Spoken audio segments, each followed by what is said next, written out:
beats. Billionaire dreams. I know niggas who played ball and gave it up for lean.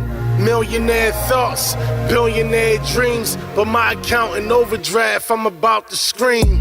Rich man greed, A poor man prayers, every man bleeds. but look how God made us. Too many losses, it's only right that we win. Yeah, I made a promise I'm never gonna lose again. Yo, what's going on? It's your boy SL550, and this is the N.G.L.A podcast. Before we start anything, man, make sure y'all like, share, subscribe to the channel. And I appreciate y'all very much for doing so. Today, man, we're going to be talking about a few different things, especially that one big, beautiful bill being signed into law yesterday by the one and only Donald Trump. I've been having some difficulties today, man, but we're going to keep it moving, man.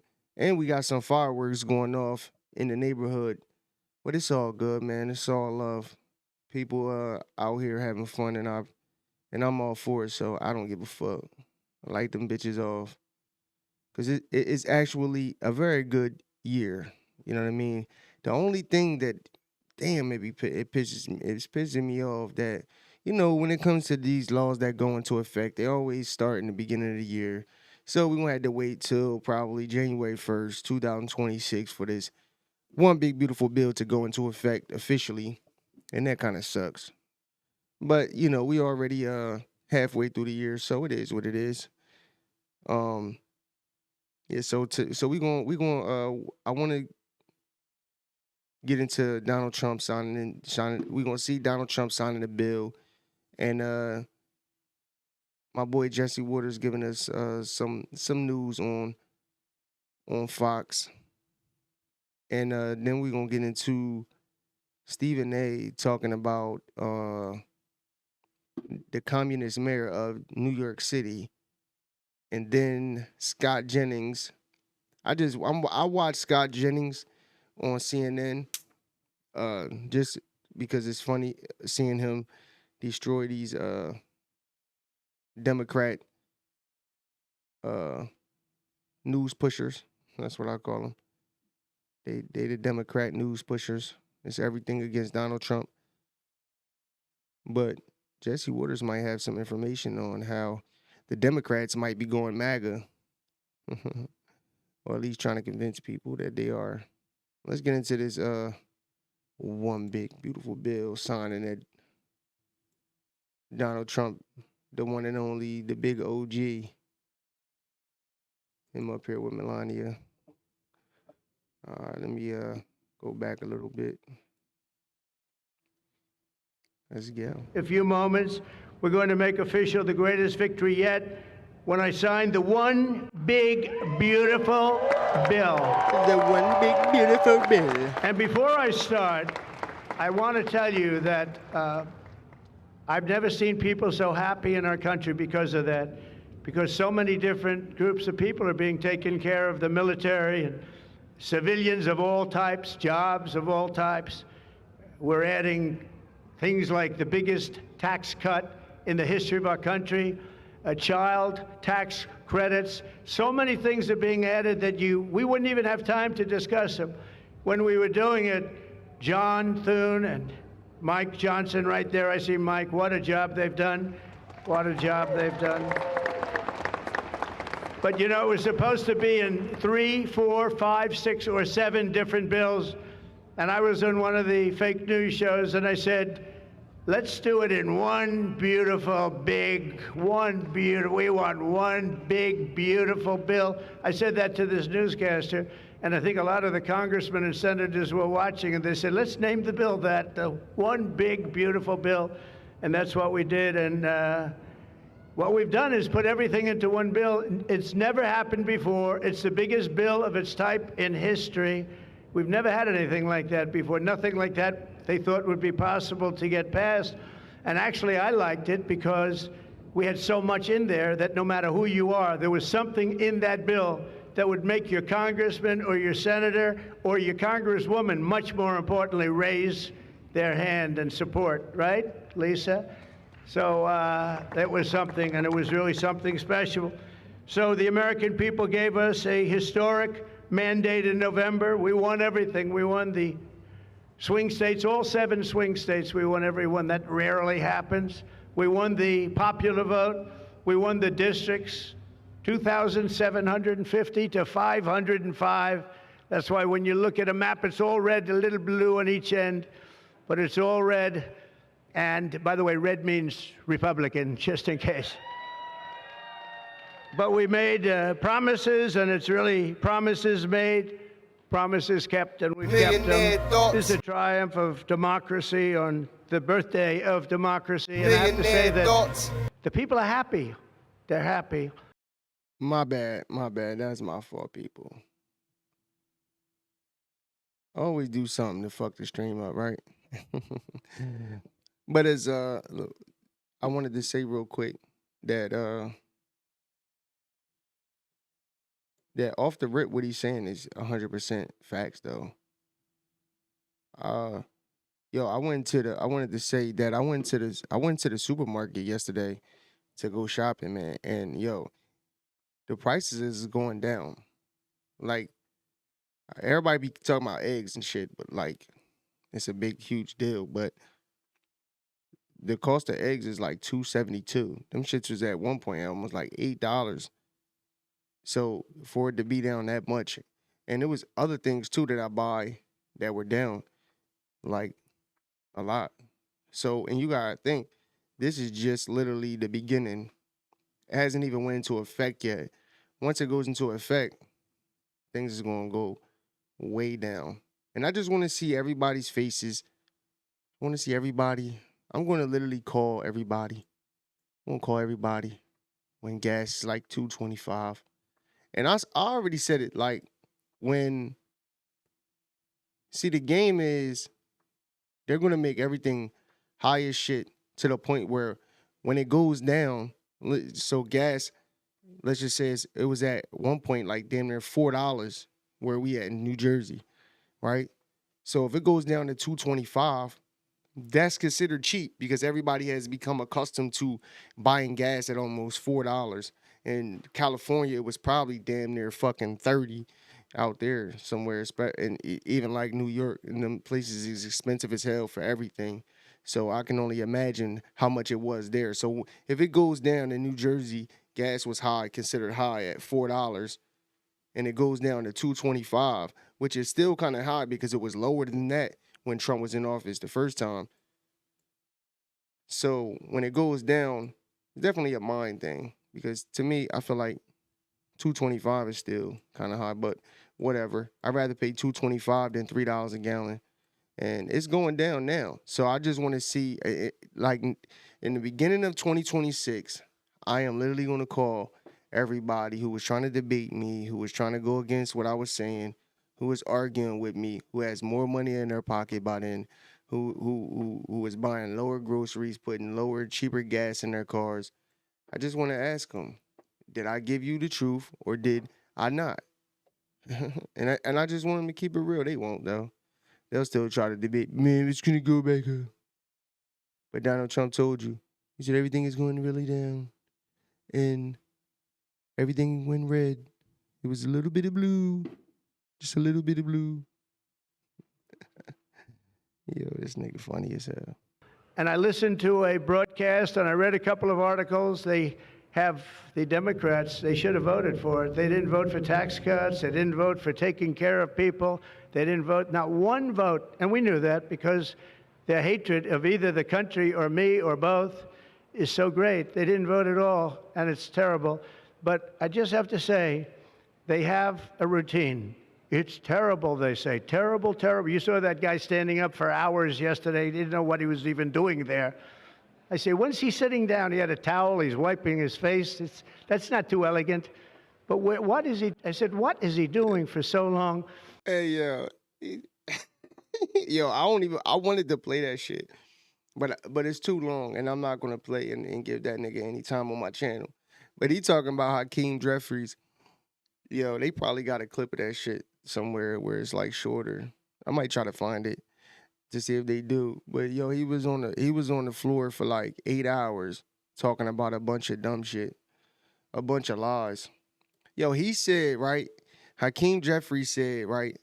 He was bitching about the one big beautiful bill and about how it was going to affect families and affect children and all of these different things. And then on the other hand, he's a hypocrite because then he says, he said that, you know, the American dream is to work hard and to, you know, buy a home and, you know, basically work hard. And that's all Trump wants people to do is work hard.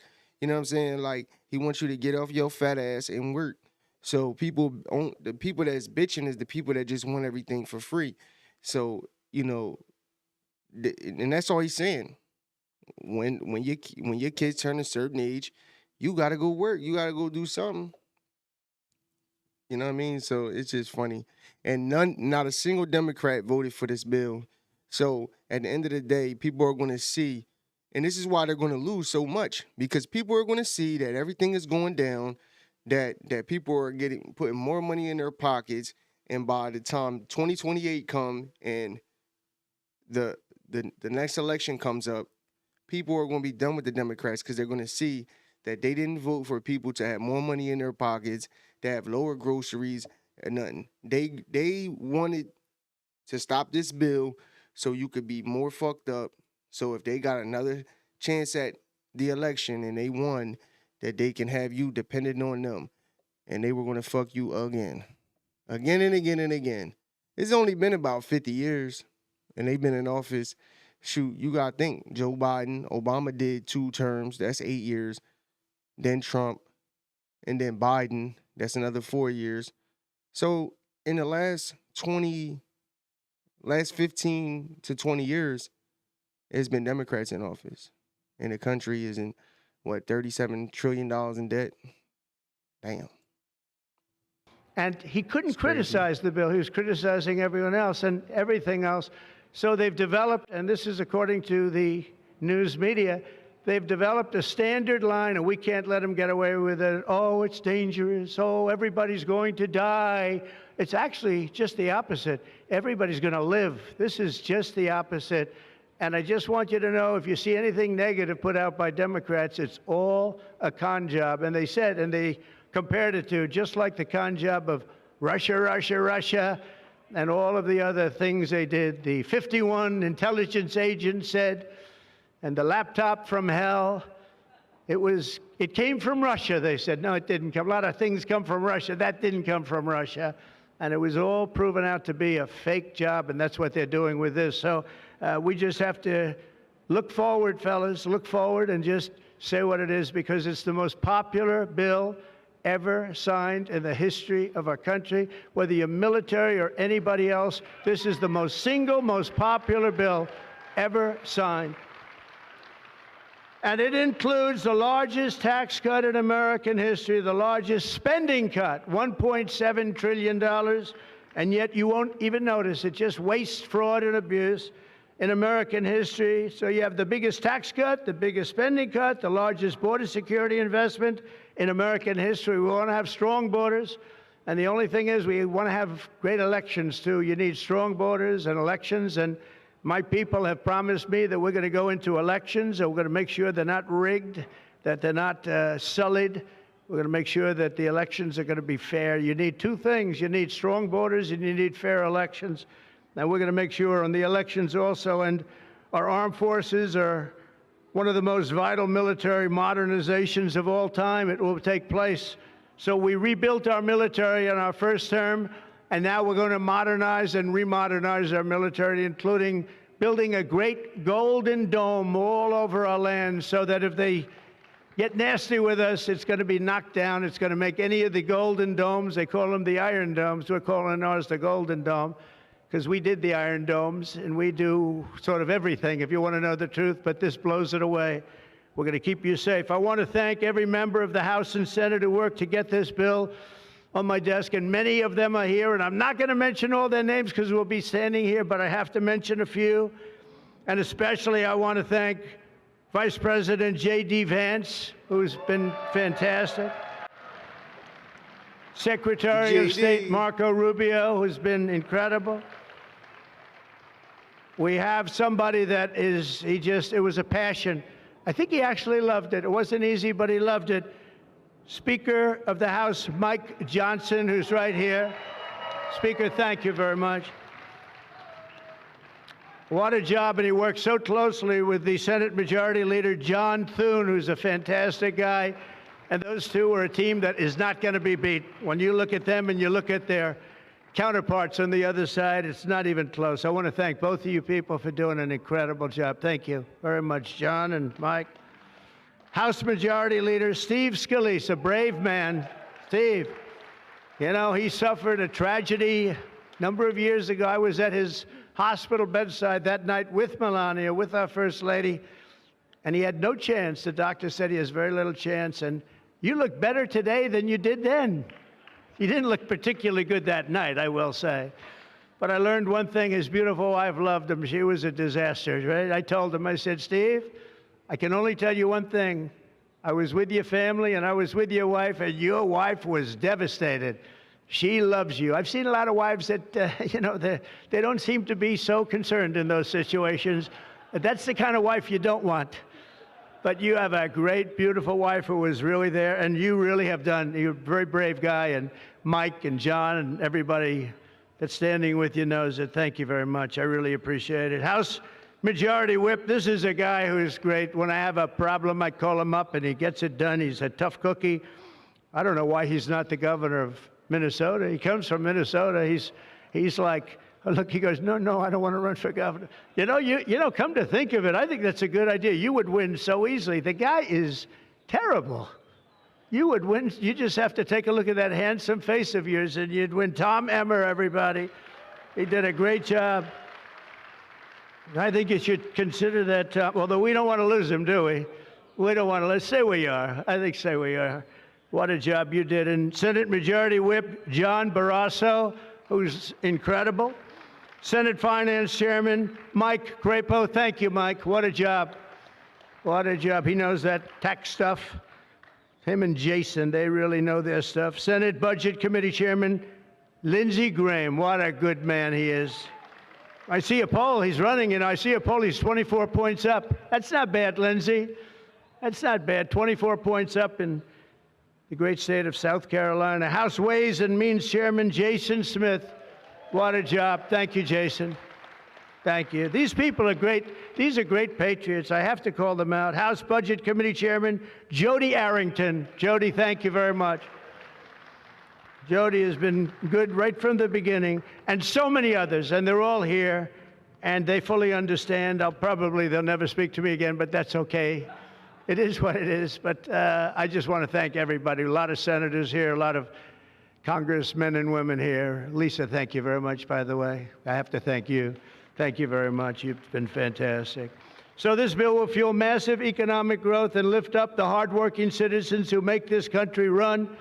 The factory workers, farmers, mechanics, waiters, waitresses, police officers, firefighters, coal miners. Coal is back. Beautiful. I said you can't use the word coal unless you precede it by saying clean, beautiful coal. China's right now building 68 coal generating plants, and we're putting up wind. It doesn't work, I will tell you. Aside from ruining our fields and our valleys and killing all the birds and being very weak and very expensive, all made in China. You know, I noticed something, that with all of the windmills that China sends us, where we waste our money because it's the most expensive energy, I see that, they make about 95% of them, the wind turbines. I have never seen a wind farm in China. Why is that? Somebody check that out. Tom Emmer, would you please check that out? But all the coal miners we love and the truck drivers, in this act, we have officially made the Trump tax cuts permanent. That's the largest tax cut in the history of our country, added to substantial other cuts, which is you're going to see like a rocket ship. We're setting all sorts of economic records right now, and that's before this kicks in. After this kicks in, our country is going to be a rocket ship economically, and we've delivered no tax on tips, no tax on overtime, and no tax on Social Security for our great seniors. And that's why when you hear things like that, this is the most it's the biggest bill of its kind ever done by far. But we are going to have a situation, we are going to have something where people are going to realize the level of success and popularity of this bill. And sort of to close it out, it makes the child tax credit permanent for 40 million American families. And to increase the car affordability, it makes interest on a new car payment. So this had never happened before. You buy a car, you borrow money, you're allowed to deduct for income tax purposes your payment of interest, you're allowed to deduct it. It's never happened before, so run out and buy a car. But I have to tell you, it's only good, Mike, if it's made in America. If it's made in another country, you don't get it.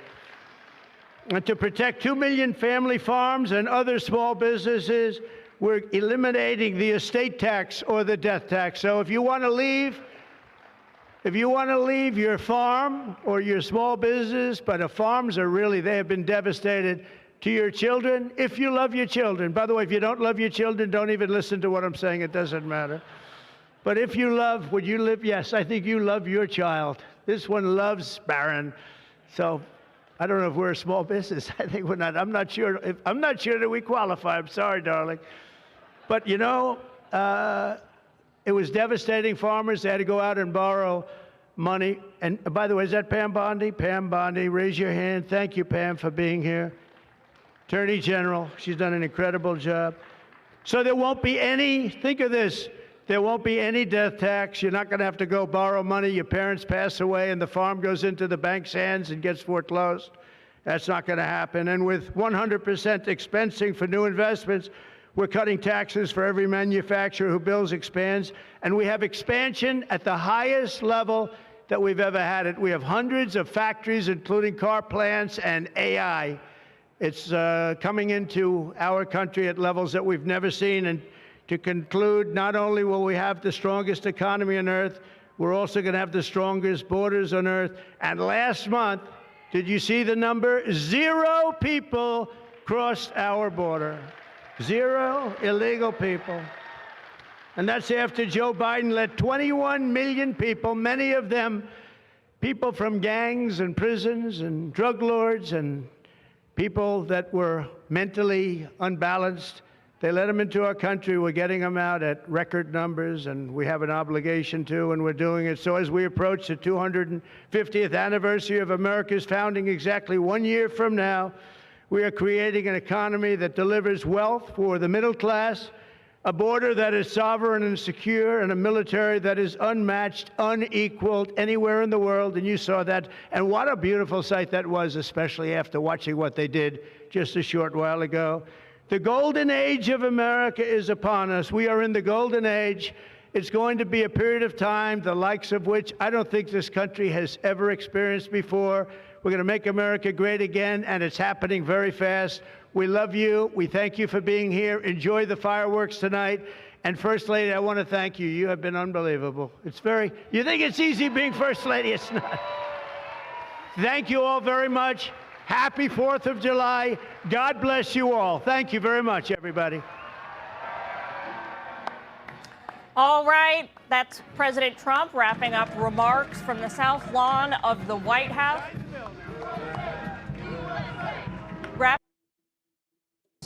Over Iranian territory 2 weeks ago. Let's of the B-2 bombers who flew round trip 37 hours without stopping, air refueled along the way by about 50. I wanted to fast forward a little bit to the part where he just signed it in so we can see it. Different air refueling teams. Some of the mechanics from that flight are at the White House right now, and they will be watching the fireworks of a different sort than what they saw 2 weeks ago.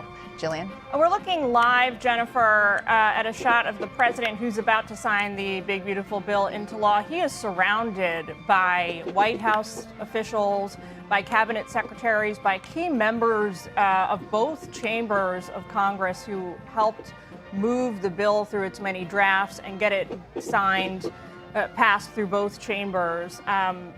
Historic moment, as he has been touting all afternoon long. This is going to go down in history as his landmark legislation, President Trump's version of Obamacare or President Biden's infrastructure bill.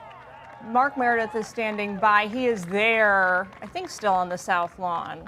Jillian, I sure am. We're still here on the South Lawn as the president is surrounded by those congressional delegations that pushed his legislative and tax policy package over the finish line. It was the president himself who wanted this to happen today on the 4th of July. It was a deadline that almost seemed impossible a few weeks ago, even maybe a few days ago, given some of the action that we saw in the Senate. But as the president talked about, he believes this package is going to be beneficial when it comes to the tax cuts that will last for a long period of time. No taxes, at least for a few years, on Social Security benefits, on overtime, as well as tips. That was a campaign promise that the president made, and we saw the Democrats trying to catch back up on during the cycle because it's proved to be so popular. We'll look to see what the polling is like in the weeks, months ahead. And the president also had a chance to call out who the supporters that helped him out there. Yeah, man. Special, man. Biggest bill. The biggest bill. I want to, so this was a post, him signing it. It's probably going to be saying, about the same kind of stuff he was saying in his first speech. But we just going to play it, man, just to keep everybody in tune with what's going on. But, Trump funny as hell, bro. And, the Democrats, they terrible, man. Like, they was really doing, like, that speech that the dude Hakeem Jeffries did literally was just to prolong them trying to sign the getting the bill signed by July 4th. Like, they just be doing anything. It's crazy. Let's see what's going on with this. This was a rally. What a crowd. But just, off the rip, right? You just feel like, the whole, like, the momentum, like, in that rally. Like, Derek Jones, and mind you, this is organic. Ain't none of these people here paid for, bro. The Democrats, you don't know. You don't know. Kamala's, her rallies were small as hell. And they was doing a lot of, trickery to try to make it seem like it was packed and all types of shit. But it was people that was going there just to expose the fact that they was lying about how big her crowds was and shit. But, whatever. Well, I just want to say a very special hello to Iowa. We have had a good time. We won so much here, we didn't know what to do. There was so much winning here. But we love Iowa, and we won all 3 times. So that's pretty good, and won by a lot. But I'm thrilled to be back in a state that I love, and I really do love it too, with thousands of proud, hardworking patriots at the world-famous Iowa State Fairgrounds. Thank you. Thank you. 18 months ago, the people of Iowa braved sub-zero temperatures. You remember that night? Oh, that was cold. It was cold, but we were warm inside because we won by a landslide to turn out the first-in-the-nation caucuses, and you delivered 98 out of 99 counties. What the hell county didn't? What's the name of that county? Let's get them out of here. 98 out of 99, that's not bad, Susie, I guess, right? We'll take that. But for President of the United States, Donald J. Trump, thank you very much, everybody. Then in November, we won Iowa by a landslide, 13 points, and it was the single largest presidential victory in your state's history. That's not bad. And now we're back where it all started to celebrate 5 months of incredible success for our nation and wish the Iowans and all Americans a very happy 4th of July. It's an honor to be with you. It's an honor. A lot of people wanted us. When you're president, they want you. And if you're not president, they don't want you so much. But they really wanted us. And I said, nope, I'm going to Iowa because I promised I would go to Iowa. Sorry. I said, no way. There could be no better birthday present for America than the phenomenal victory we achieved just hours ago when Congress passed the one big, beautiful bill to make America great again. Right? And in the last election, the people gave us a historic mandate to cut taxes, raise take-home pay, bring back jobs, stop the invasion, that horrible invasion. Who would do that? Who would do that? That horrible, who would do that to us? Who would do that to us? Deport the illegals and slash hundreds of billions of dollars of waste and fraud, and that's what we're doing. With this bill, every major promise I made to the people of Iowa in 2024 became a promise kept. You know, they had a report today on some crazy fake station, but it wasn't fake in this regard. They said, you know, this guy actually did more than he promised. I did. That's a fact. And I have another hat back there. It says, Donald Trump was right about everything. And I said, no. I said, no, that sounds a little too conceited, but it happens to be true, I must tell you. This bill includes the largest tax cut in American history, the largest spending cut in American history, the largest border security investment in American history, although I must tell you, if you saw last month, they had 0 people coming through our border, 0. I'm not sure that's even possible. You know, I'll take it, but somebody must have got it. The other character had hundreds of thousands of people every time. Sometimes in a day, they'd have over 100,000. We had 0, I don't know, for the month. So it must be a little wrong. Maybe they're 2 or 3 or something, but I'll take the 0. And the group that makes up those stats, you know, they're radical left Democrats, so it's probably true. We did a great job on the border. The largest welfare reforms and military upgrades and Yo, but that go to show you how corrupt they was, though. All of them people that was coming across the border, and it easily could have been stopped with an executive order. Like, he literally didn't, it wasn't no bill that was passed or nothing. It literally was just him signing an executive order to close the border. And now he passed this bill, which is going to put more border agents on the border, and they probably going to finish building that wall also.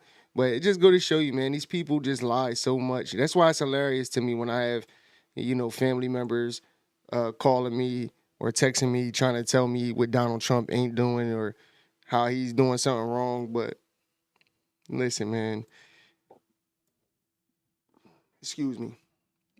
Yo, my mom said something to me earlier. She was like, and my mom, she, you know, she has her opinions about certain things. You know, but I'll be trying to get her mind out of, you know, stop. First of all, stop listening to the news, you know, because my mom used to watch CNN and all that shit heavy, and she stopped watching it, and that's good for her because it's a bunch of bullshit, bro. These people lie so much. But she said earlier, she said, you know, you can't please everybody. We was talking about it a little bit, nothing crazy, but I was like, you know, and she's right. You can't listen. This bill. It's a little bit of everything, and it's not going to please everybody.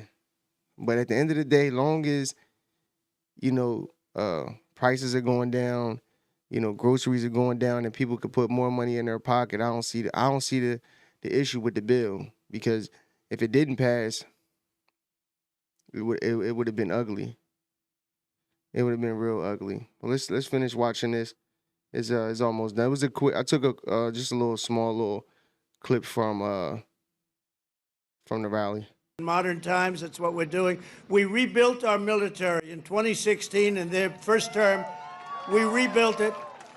They gave some of it away to Afghanistan on the most embarrassing day in the history of our country. We remember that? We remember that? We don't have days like that. We have days like we just had in Iran. That's the kind of days we have. Complete obliteration.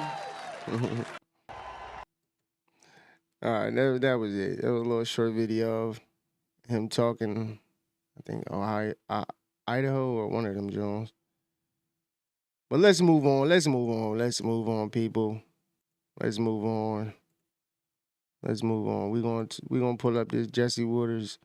I fuck with Jesse Waters, bro. And he's one of the few. Him, I think Sean. I say Sean Hannity. I say Scott. Scott Jennings is on. I'm gonna play some clips from him too, because he funny. He be roasting motherfuckers on CNN. He be making them look so bad. And but they try to, CNN maybe trying to play both sides a little bit, and they got him on there to try to, have a little Trump supporter on there, but he just be speaking facts. And he's on CNN on I forget her name, but she got a little show on CNN, and he be on there debating them. But we gonna get to that. But right now, let's get to this Jesse Waters. Y'all see from the rip, right? You see the blue MAGA. That's funny. That's hilarious. The blue MAGA. Now they want to be MAGA. Democrats are asking themselves, quote, could blue MAGA revitalize the party? We hear they're making blue hats that say make California great again and swapping out the Village People for Stevie Wonder. I guess if you just can't beat them, you join them. Democrats are admitting Trump was right about everything. Nobody comes out looking better than Donald Trump and the MAGA right. Who, Stephen A? Because the things that they were saying, the things that they were accusing the left of, the things that they were accusing legacy media of, whether it's true or not, they look right.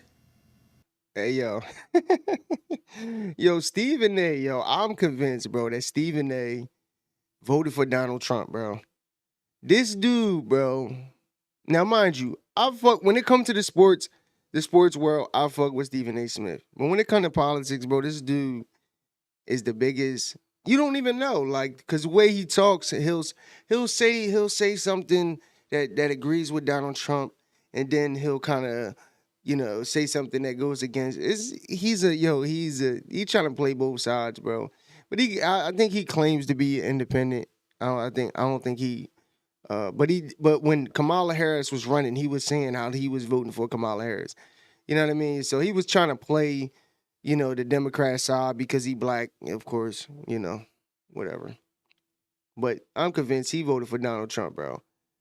Stephen A is fucking hilarious, man. They look like they were on point. Democrats have never admitted we were right about anything. And now they're admitting we were right about everything? I don't even know how to take that. It's never happened before. They're all saying, you got us, we lied.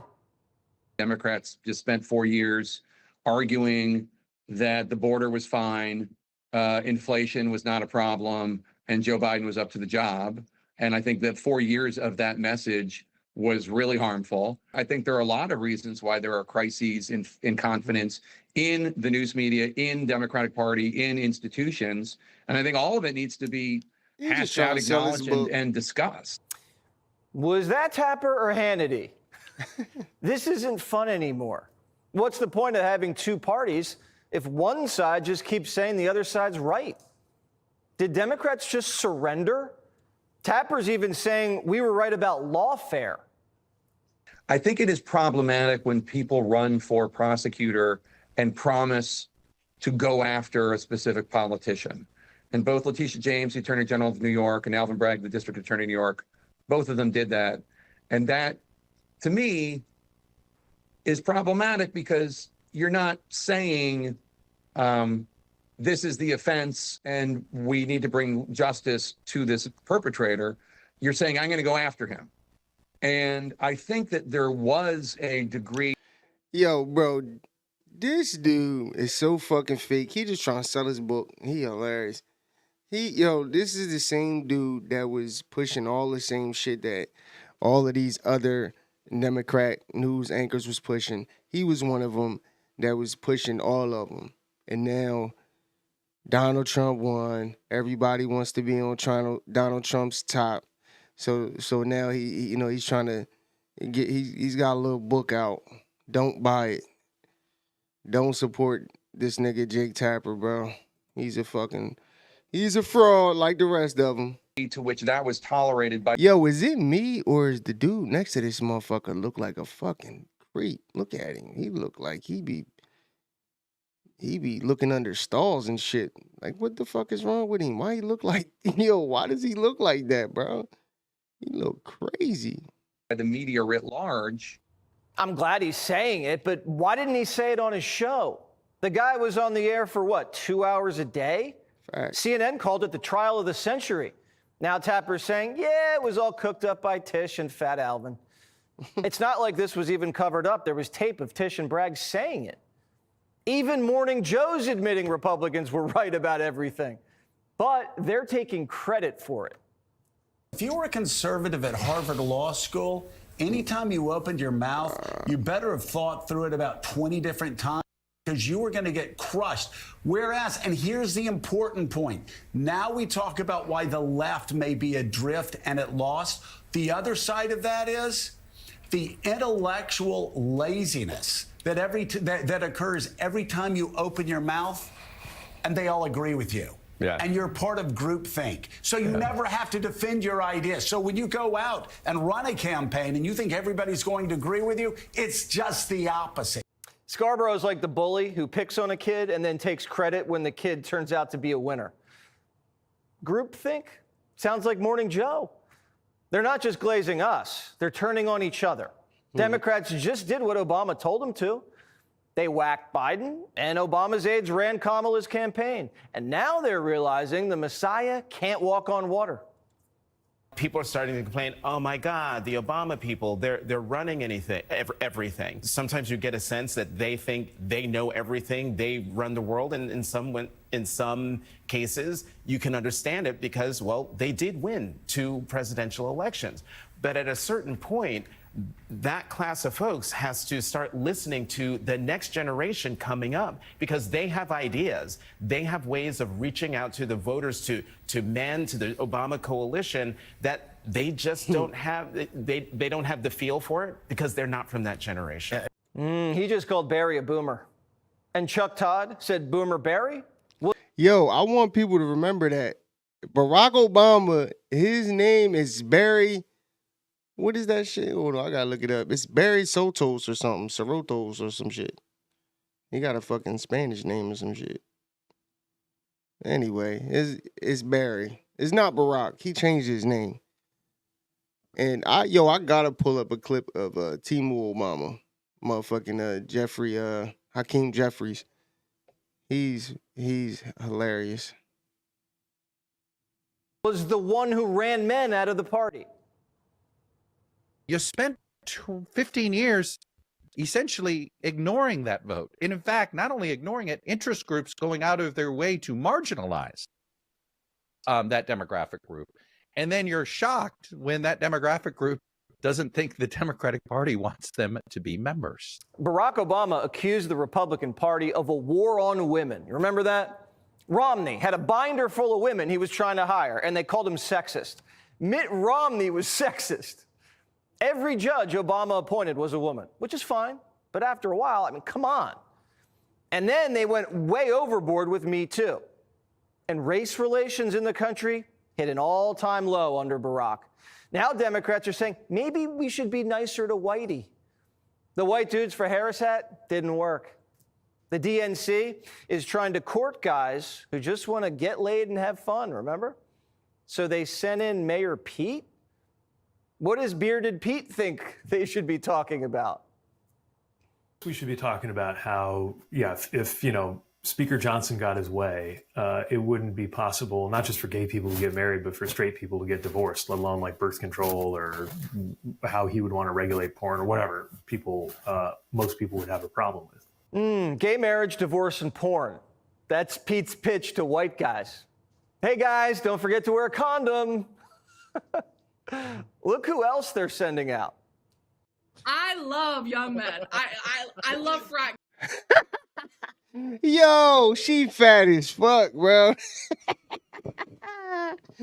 Hey, yo, what's wrong with these people, bro? She's supposed to tell motherfuckers, oh my God, bro. And in that, I realized, like, even the ones that identify as conservative are almost always pro-choice. They're almost always pro-gay marriage. You'd be surprised at the number of them who support Bro. Nobody hitting that, bro. Nobody hitting that, bro. Black Lives Matter. Stop. Oh, yeah. Whenever I'm on campus, I see Black Lives Matter flags hanging from every fraternity house. Every one. And trans flags, too. The Democrats were better off with tampon. It's been 6 months. Half the party's like, yep, we're all liars and we deserve to lose. And the other half's taking a knee for George Floyd. Jazzy Crockett and Acosta are dying to go to prison.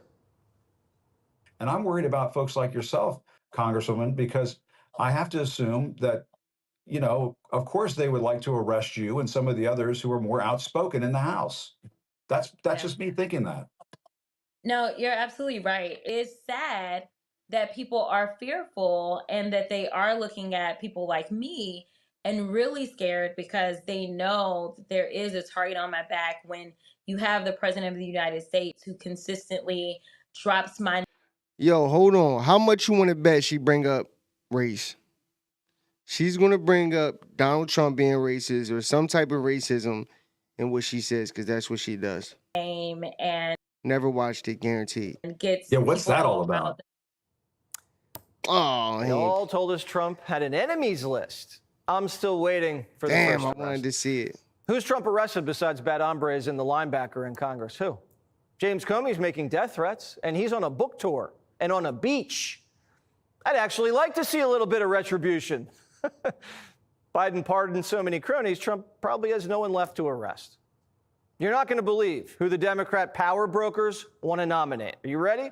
Not Newsom, definitely not AOC, Rambo.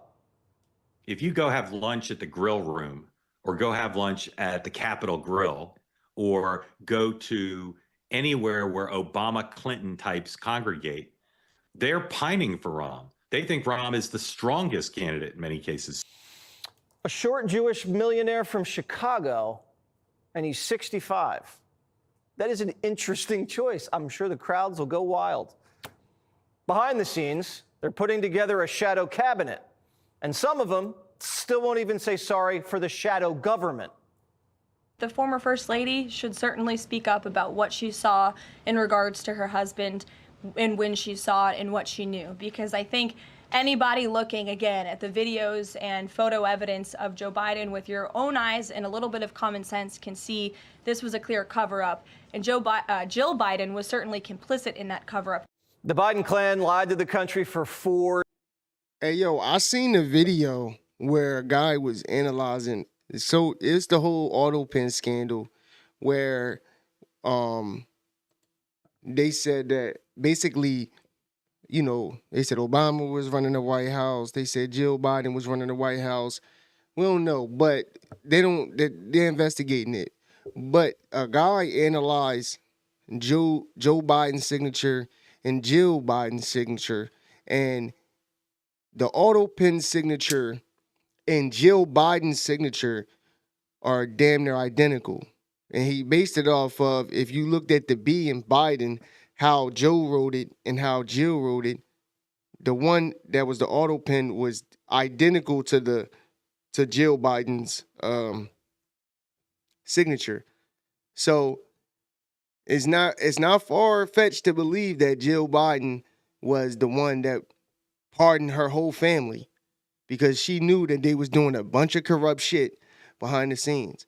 And she knew her husband was senile, man. She knew he was fucked up in the head, fucking tripping over his feet and shit. It took him, they had a video where it took him about 35 minutes to put his glasses on. And if you see, they was on The View not too long ago, and he was on there stuttering, doing what he do, and she butt right in and tried to, you know, save the whole conversation. So it's not even far-fetched. I do believe that Jill Biden was the one who was, and if I'm not mistaken, she actually was like in important meetings. She the first lady. I'm not saying that the first lady can't be in certain meetings or whatever, but I think she was like heading the meetings up. So I believe that Jill Biden was the one that was behind at least all of the people that got pardoned, for sure.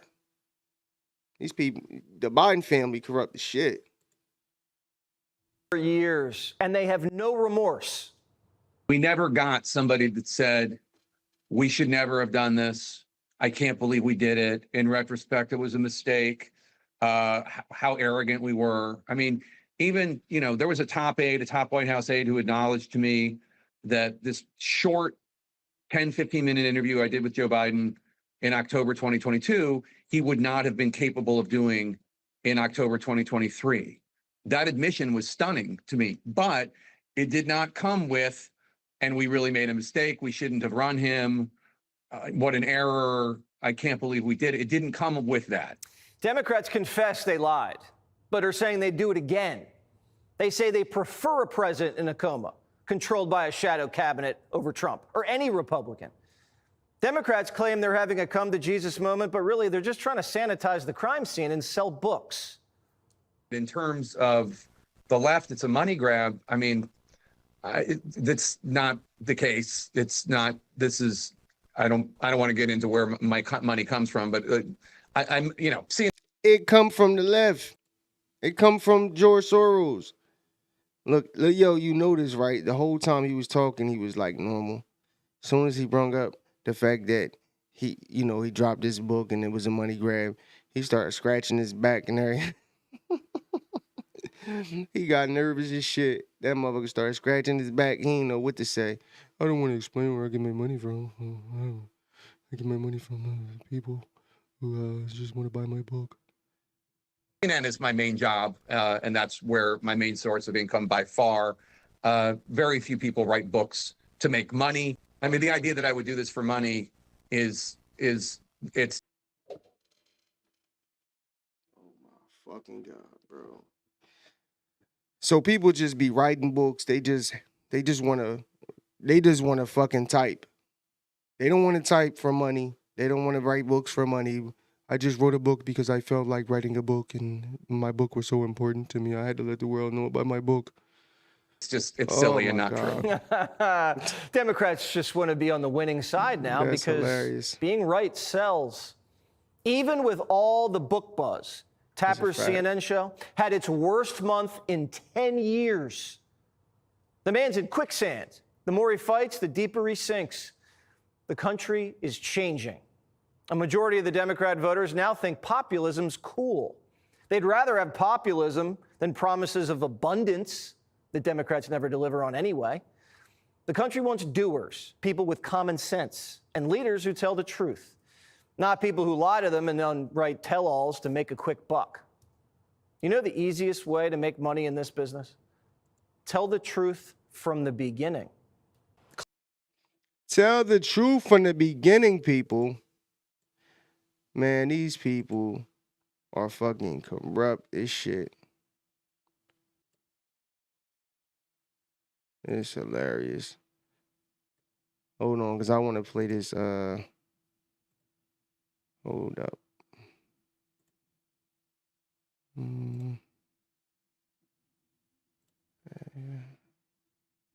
Making all this goddamn noise. All right, here we go. So I want, this is Stephen A. reacting to, shorten this up, to the communist NYC mayor. Let's see what he's talking about. Welcome back. Now let's get to Mr. Zoran Mamdani.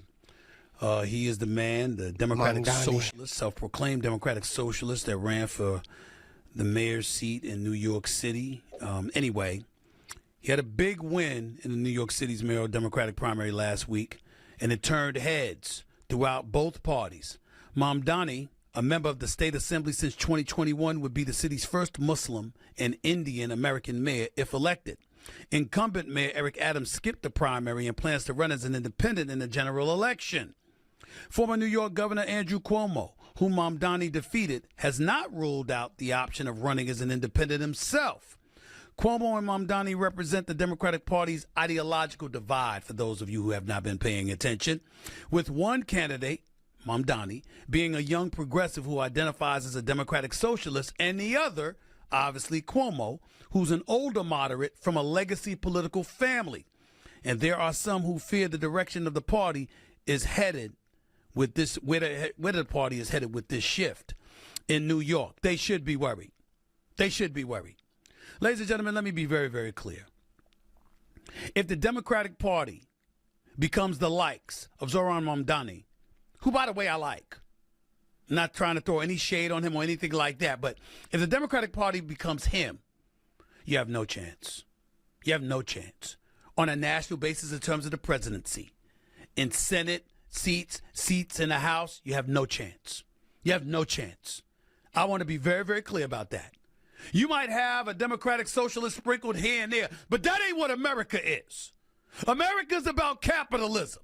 America's about dollars and cents. America's about an economy, a flourishing economy. Okay? And you know what it's not about? Free stuff. Somebody got to say it, so I'm going to say it.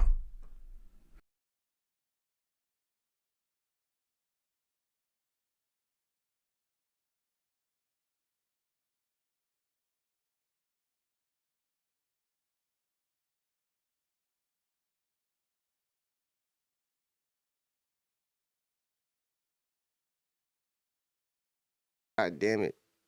Anyway, like I was saying, this guy, bro, he be sitting here flip-flopping. This the same dude that voted for Kamala Harris. Or at least he said he voted for her. I think he voted for Donald Trump. But you talking about America as a capitalist country and all, bro, you literally voted for Kamala Harris, dog. And then you see how you be flip-flopping. You sat there and said you like this guy. But then you say if the Democratic Party becomes him, then they're not going to win. They weren't going to win anyway. This dude is crazy. Somebody got to say it, so I'm going to say it. Now, let me tell y'all something right now. Have you seen some of the things on this brother's agenda? I just want to say this because it's necessary. This is Mamdani's agenda. Okay? Again, 33 years old. Bright, smart, very articulate, and very energetic. Walked from one side of New York City all the way to the other side. You ain't seeing some of these elder statesmen doing that. Damn it, our feet hurt. We ain't trying to do that. It's hot weather outside. It's 100 degrees. They gonna get out and vote. They gonna get out and do what they can, knock on doors and everything like that. Them older Democrats, them older representatives, those older elected officials, they ain't trying to do that. I got you there. But ultimately, the cows got to come home. The chickens have to come home to roost, proverbially speaking. And let's look at the agenda. Look, ladies and gentlemen, I got white and black people working for me. All of them younger. Except my boy Rashawn, he's an old ass. But that's a different side of another day. That's a different story for another day. His old ass worked for me too. But everybody else younger. Everybody else younger. Now let me tell y'all something right now. Even young, I know my man Izzo is watching, smiling. I know my man Griff is hiding with his glasses on, with the beard and all of this. Sometimes, by the way, as an aside, I wonder about Griff with that beard, what he trying to do. You know what I'm saying? I ain't going to go there. I ain't going to go there right now. But I'll leave it alone. Anyway, I know Sherry listening. I know she listening too, but she in another part of the country, so she ain't counting with this one. But damn it, she might too. Let me tell y'all something right now. When I tell you that Mamdani's agenda, freezing the rent, so you know the price can't elevate, right? Fast, fare-free buses. Mm-hmm. Nothing wrong with the Department for Community Safety. No cost childcare. Free childcare. Free. Okay? This is what he's saying now. Okay? City-owned grocery stores. Now, y'all know when stuff is handled by the bureaucrats, it's one thing for them to be involved. It's one thing for them to have regulations to making sure they look out for the modern, everyday American citizen. But it's another thing entirely where you the one running it. You're the one running it. Every city in the United States of America, at least it feels this way, is in debt. Don't know how to handle a bank account to save their damn lives. Nationally speaking, our debt has eclipsed $37 trillion. The state of California is billions in debt.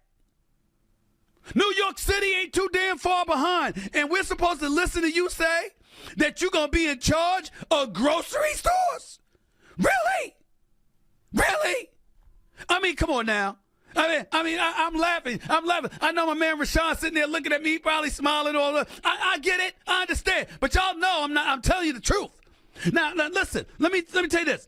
City-owned grocery stores, housing by and for New York. Nothing wrong with that. We all need affordable housing. No doubt about that. All right. Cracking down on bad landlords. We all for that. Ain't nothing wrong with that. Taxes on big corporations and the wealthiest New Yorkers. Fine. Mom Donnie, can you take advice from your boy Stephen A? Can you take a little advice, please? Hold on. What he not saying is what this dude Mondani really said was taxing the wealthy white people. That's what he said. He said he was going to tax the wealthier white people. Now, a lot of black people and a lot of people would say, I agree with that. We should tax the rich white people because they was rich and their family was rich, and it's not right that their family worked hard and became rich and then passed it down to their children. Man, shut the fuck up. Motherfucking black people just need to shut the fuck up, get to the bag, think about financial freedom, think about building wealth instead of trying to be rich so they can go buy the newest sneaks, the newest Jordans, the newest cars and all of that goofy shit. We always worrying about things. But when you see these rich billionaires and people that got money and that are wealthy, yeah, they got toys, they got boats, they got different things. But when you see them, you can't tell that they got money. They be having on Wrangler jeans, Skechers, a regular T-shirt. They ain't got on a Miri and Louis Vuitton and Gucci. I'm not saying that they don't own them items. I'm just saying these people, to become wealthy and become where they at, it was from making smart choices, learning the tax codes, and building their wealth up. They wasn't just taking their money and going to buy the newest hundred thousands of dollars in jewelry and all of this goofy shit that we tend to do. And I'm not saying that it's everybody, because there's a lot of smart black people like Slim Thug, like Waka Flocka, like Akon. It's a bunch of them. T-Pain, who are that have toys and they very smart with their money and they make great investments. But I'm just saying that as a whole, us in the black community, we worry about things, material things. We'll walk around looking like $1 million, but don't have $1 million. And that's why, we keep blaming the white man for their success. You know what I'm saying? Listen, I'm not saying that the white man at one point in history wasn't holding the black man down. It's obvious. We know. But in 2025, I've been on this earth 35 years. I've said this before in a previous episode. I've had small situations when I was a kid, and that's about it.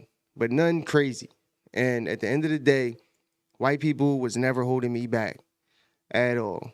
If anything, I had white people that was trying to lift me up, and they was trying to get me to chase my true potential. But come on, look at this, bro. Freeze the rent.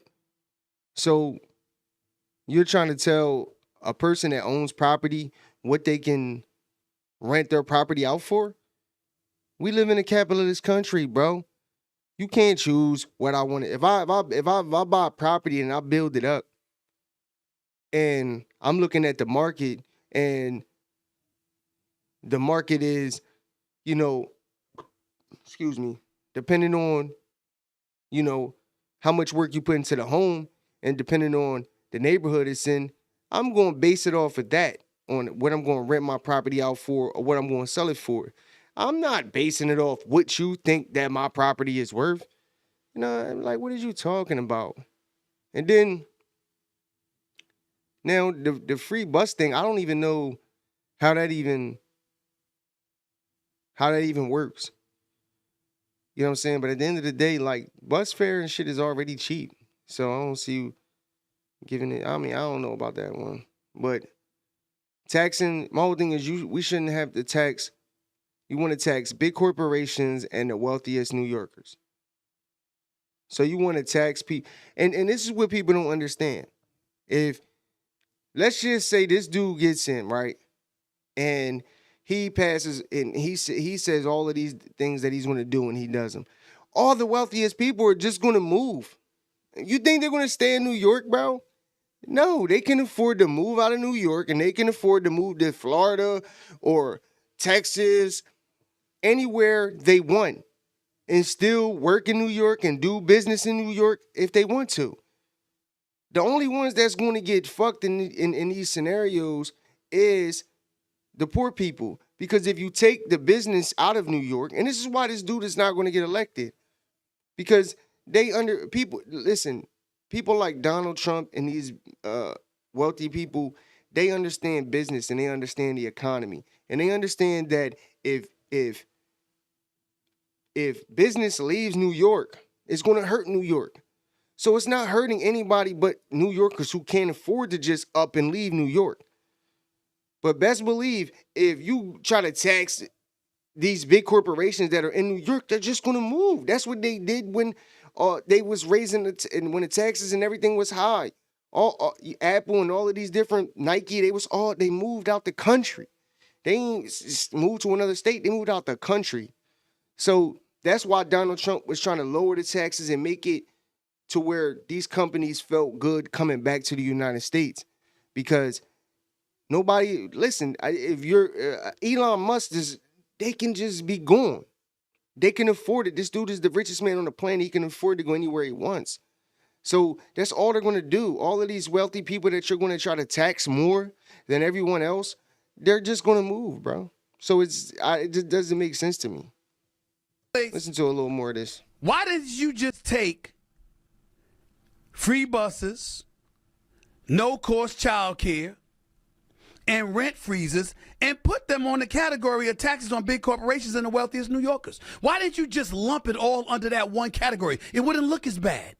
Because guess what? Nothing's free. Everybody got to pay something. There's no way in hell it's free. You think the bus driver's going to drive for free? You think the train conductor's going to drive for free? You think free groceries are going to be given out? You think landlords ain't going to look to pad their pockets? The money coming from somewhere. So if it's coming from somewhere, where's it coming from? The wealthiest New Yorkers. That's where it's coming from, and big corporations. Why didn't you just take that and lump that all under that? It would have looked better.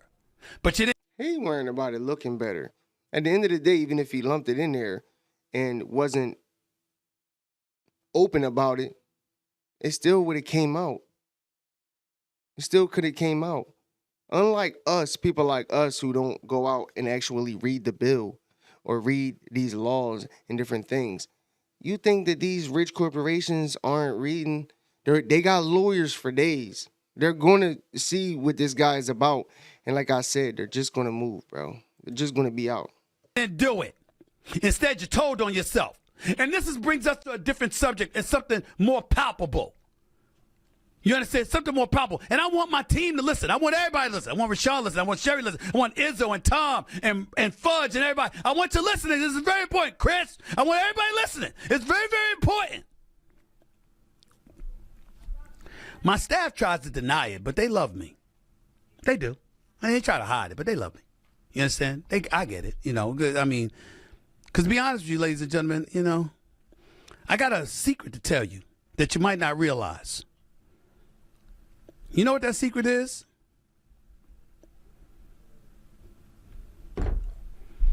I'm a lovable guy. Don't tell people. Keep that to yourself. I'm a very, very lovable guy. But not a damn one of these people working for me for free. Every time I turn around, I got a different bill. And I'm not faulting them. You know why? Because every time I turn around, I'm looking to get paid by somebody else. Where the hell are these people coming from thinking they get to get stuff for free? Who are these people? I'm going to end it with that, man. You know who it is, Stephen A? Democrats. Democrats. That's who it is. They just they want people to just get everything for free, and they ain't supposed to pay for nothing. Gotta take care of our people. Now listen, there's people out there, there's veterans that should be taken care of. There are, even homeless people. Even though I hate seeing where I'm at now. I see the same, they're like a couple. But the dude, they on drugs, and it's like, I understand people being on drugs and shit, and I know it's a hard thing to kick or whatever. But at the same time, I was able to kick it, so I don't feel sorry for nobody who is on drugs and is going through shit. Especially men. I don't. So I don't feel bad that you're out there homeless. But at the same time, I think that there should be services and things like that for people to help them out and try to get them straight. But at the end of the day, you can't control, what people do, bro, and how they want to live. You can't control it. So if they want to sit out there at Wawa and Panhandle, or on the corner and Panhandle, that's their business, man. But at the end of the day, I'm not about to be working hard for my money to just give it away to nobody. I'm just not doing it. You know what I mean? I've done it plenty of times. But at the end of the day, I just came to the realization that all I'm doing is helping them get high. And I don't get high no more. And I don't want nobody around me getting high and doing shit. So at the end of the day, that shit is, I'm not benefiting them. None. You know what I mean? So they just got to wake up on their own. But Democrats are the ones who are pushing, they push racism, and they push all free shit, and that's all they cry about. It's how Donald Trump is not giving away free shit no more. Even though it still is. His welfare is still going to be there, bro. It's still there, and people are still able to get it. You know what I mean? And I think it should be harder for people to get welfare and things like that, because that money could be used so many different ways, bro. That could help people, man. And I think it should be there for the ones who truly need it. But it should only be there temporary, just like unemployment. Unemployment now, back in the day, you could be on unemployment for like 2 years. Motherfuckers was taking advantage of that. I know at one point I was. But now, I think you only can get it for like 12 months. You know what I mean? So I think it should be a cap on how long you should get welfare. Unless the only thing that if you're a veteran, if you're a senior, and if you're a single mother, I think single mothers should get help. You know what I'm saying? Because men should be the ones taking care of the household anyway. But if a single mother, has children, obviously she's a single mother, so she has children. But what I'm saying, a mother that has children, a mother should be able to get welfare. You know what I mean? That's the exceptions that I feel like. Outside of that, man, if you able-bodied and you can get up and work, your ass should work. And I feel no pity for you, bro. If you're broke, if you're a pop, that's on you, my guy. Let's get into Scott Jennings, man. Scott Jennings, bro. He be smoking these motherfuckers on that panel. Let's see what he talking about. Nationwide injunction has been sort of the bane of the existence of Democrat and Republican presidents. It's just that now this court has actually done it. Yeah, they finally done something about it. Friday was a great day for Donald Trump. The market ended at all-time highs. He's breaking peace agreements in the Oval Office on Friday afternoon. And then the court really clears the way for him to enact the agenda on which he ran. I was trying to sort out my feelings on this matter, and I came up with a quote from a very smart lawyer. And I just want to quote it because I think she was right when she said it. It just can't be right that one district judge can stop a nationwide policy in its tracks. Justice Elena Kagan in 2022 said that, of course, when we had a Democratic president. Now, she voted against the decision on Friday. Just goes to show you that some of these folks really are hacks. But as you correctly said, this has been the bane of existence of presidents. And I'm glad they went ahead and fixed it, because it's not right that one of these individual district court judges can act like a king or a monarch and stop the elected president from acting. The hackery is definitely bipartisan because You know, it's always amazing how principles change based on who's in power. Back in 2022, Justice Kagan said one judge blocking a president's nationwide policy was nuts. Now suddenly she's upset the court clipped that power, just because Trump's the one benefiting. I mean, the ruling didn't even touch birthright citizenship directly. It simply said lower courts can't issue blanket injunctions like they're running the whole country. That's a win for executive authority and a loss for the activist bench. It's also a reminder that when Democrats lose power, they suddenly remember the Constitution. Here's Scott Jennings throwing more truth bombs, this time about Trump brokering a peace deal in Africa. And unfortunately for CNN, it looks like not everyone got the memo. Jobs not done. A foreign minister from Rwanda has told CNN, he said he's committed to supporting this ongoing negotiation, but warned that ending the conflict will depend on political will and the good faith. And he doesn't know if that is true, referring to the DRC's government. It's not done. It's not done. You didn't watch the news yesterday. They literally announced it in the Oval Office. Thank you very much, Mr. President.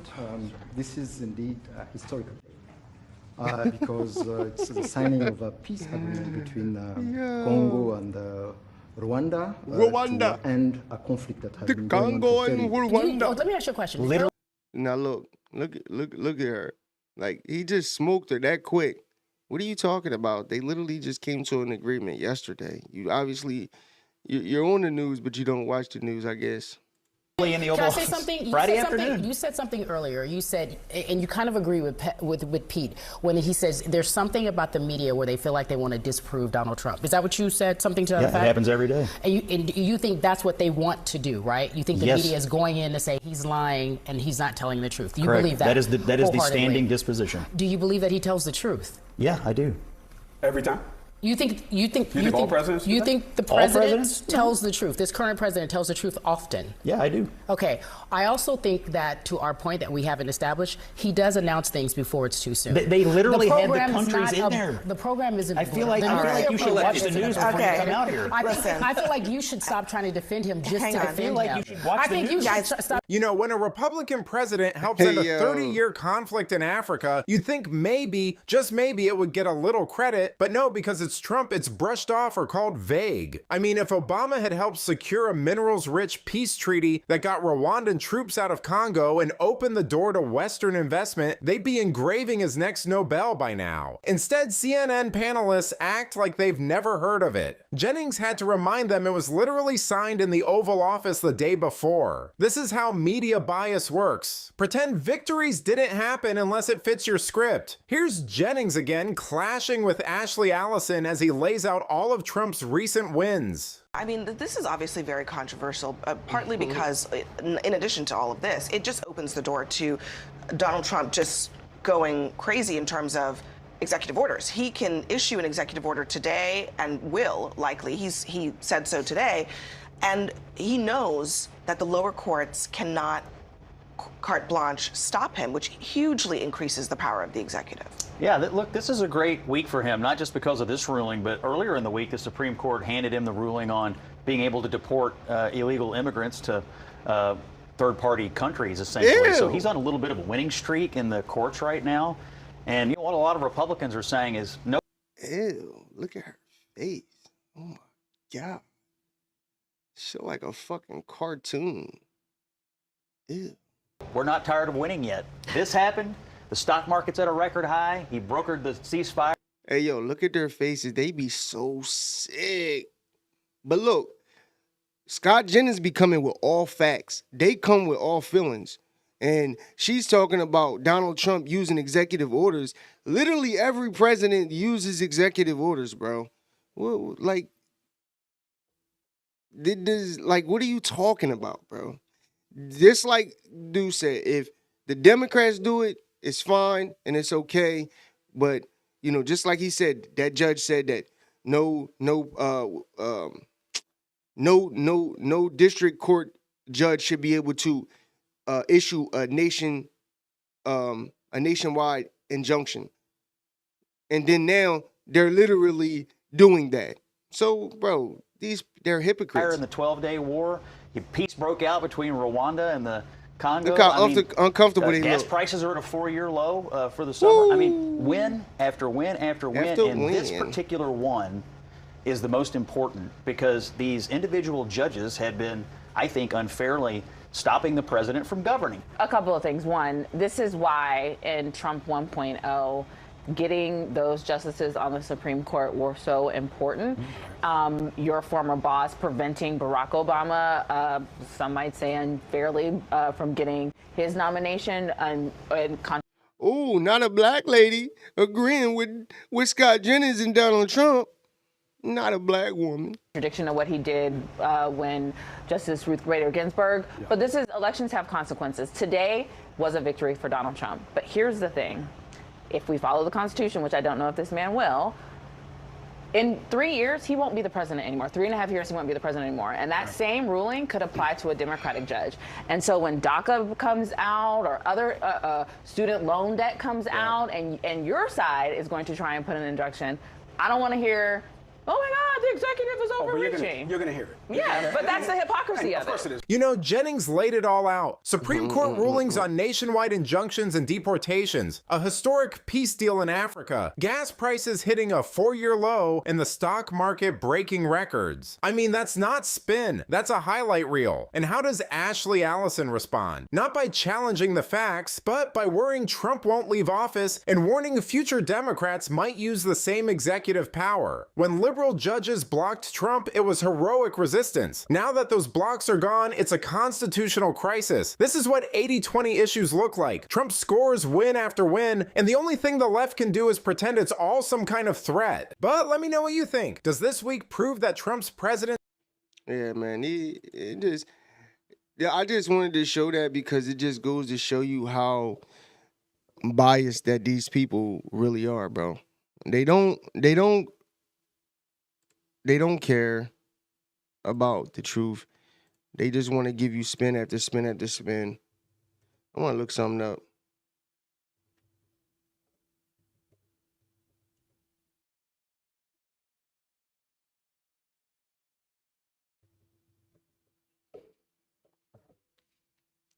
This is, let me see.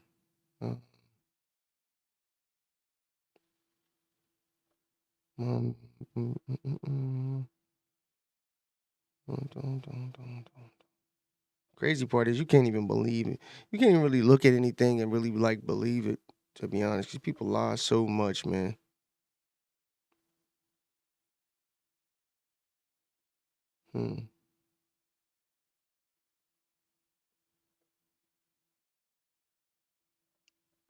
Yeah, but CNN,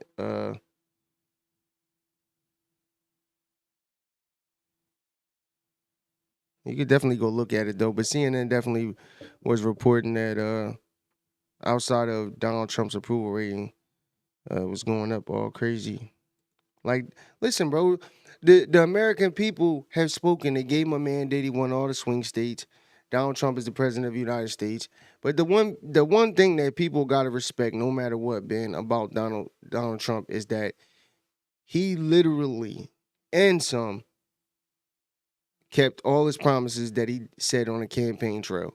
So at the end of the day, you could say what you want, but Donald Trump is probably the only one who literally in less than a year did everything that he said he was going to do and more. So I'd rather have a president that means what he says and says what he means than somebody who is going to try to sell me a dream like that New York City mayor who is just going to try to tell me anything to try to get me in. He's just saying anything to get in office. And mind you, he's Muslim, but I don't care that he's Muslim. It doesn't matter to me. Just because you're Muslim doesn't mean that you're right. You know what I mean? And he is a communist, and he wants us to live in he wants us to be China, man, and Venezuela and all these other countries.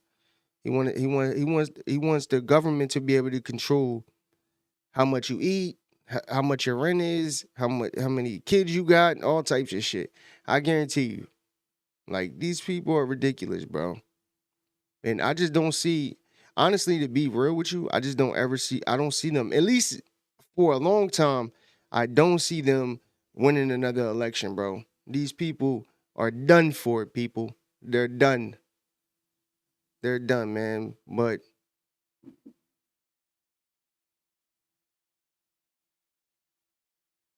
I'm about to end the stream.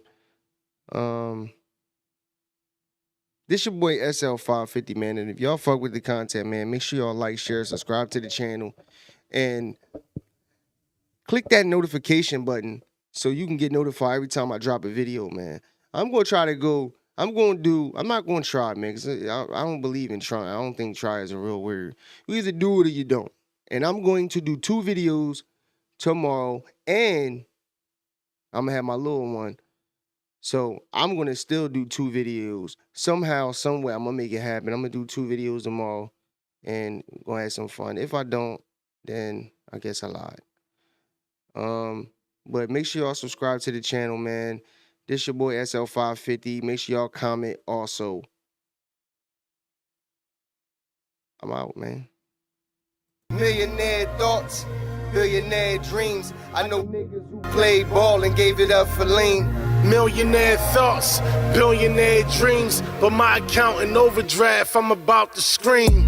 Rich man greed, a poor man prayers. Every man bleeds, but look how God made us. Too many losses, it's only right that we win.